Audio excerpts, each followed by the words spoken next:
Assalamualaikum warahmatullahi wabarakatuh. Perkenalkan, nama saya Widya Astuti dari program studi Sistem Farmasi kelas karyawan 1D. Saya di sini akan menjelaskan mengenai anatomi sein.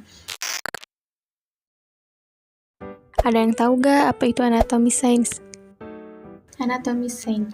Anatomi adalah susunan atau kajian terhadap struktur tubuh, badan, dan prakaitan antara setiap struktur tersebut.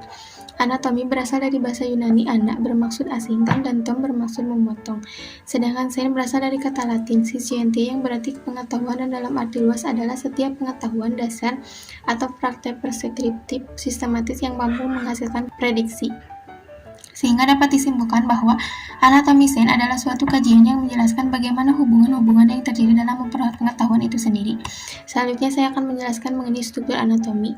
Yang pertama yaitu hukum. Hukum sein yaitu suatu pernyataan di dalam lingkungan kehidupan ilmu-ilmu yang bermula dari suatu hipotesis dan dibuktikan dengan percobaan yang menyangkut teori-teori hipotesis. Selanjutnya, hukum dapat digunakan sebagai landasan untuk menerangkan gejala selanjutnya. Fungsi hukum terbagi menjadi dua bagian. Yang pertama, untuk mengungkap suatu kenyataan tentang hubungan antar gejala alam. Yang kedua yaitu untuk meramalkan peristiwa alam yang akan terjadi yang ditunjukkan oleh gejala alam.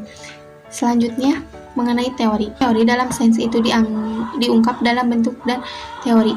Untuk memahami tentang teori itu dan bentuknya, maka ditelaah bentuk-bentuk teori yang diungkapkan oleh para ahli. Yang pertama, teori evolusi, yaitu yang menjelaskan bahwa makhluk hidup berevolusi dari yang sangat sederhana sehingga kompleks dan sempurna. Yang selanjutnya yaitu teori relativitas. Relativitas yaitu menjelaskan secara matematis hubungan antara energi dan massa suatu zat yang diformulasikan. Yang ketiga itu teori ekologi, menjelaskan saling ketergantungan antara berbagai komponen dalam ekosistem, baik komponen biotik maupun abiotik. Yang selanjutnya itu teori atom, menjelaskan dan memberi gambar tentang konstelasi atau susunan elektron-elektron yang mengelilingi inti atom. Selanjutnya yaitu teori heliocentris, menjelaskan bahwa susunan tata surya kita berpusat pada matahari. Fungsi teori terbagi menjadi tiga bagian. Yang pertama menjelaskan, memahamkan, dan meramalkan. Selanjutnya yaitu postulat.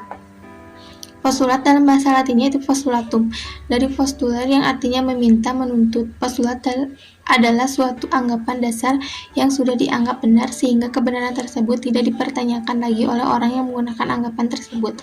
Yang terakhir itu prinsip atau asas, adalah sebagai suatu pernyataan yang mengandung kebenaran yang bersifat mendasar dan berlaku umum. Fungsi prinsip atau asas sebagai landasan kebenaran suatu hukum, misalnya prinsip atau asas keseimbangan dinamik atau asas aksi reaksi melandasi hukum Boyle dan hukum Ahmed. Sekian proses pembelajaran dari saya. Wassalamualaikum warahmatullahi wabarakatuh.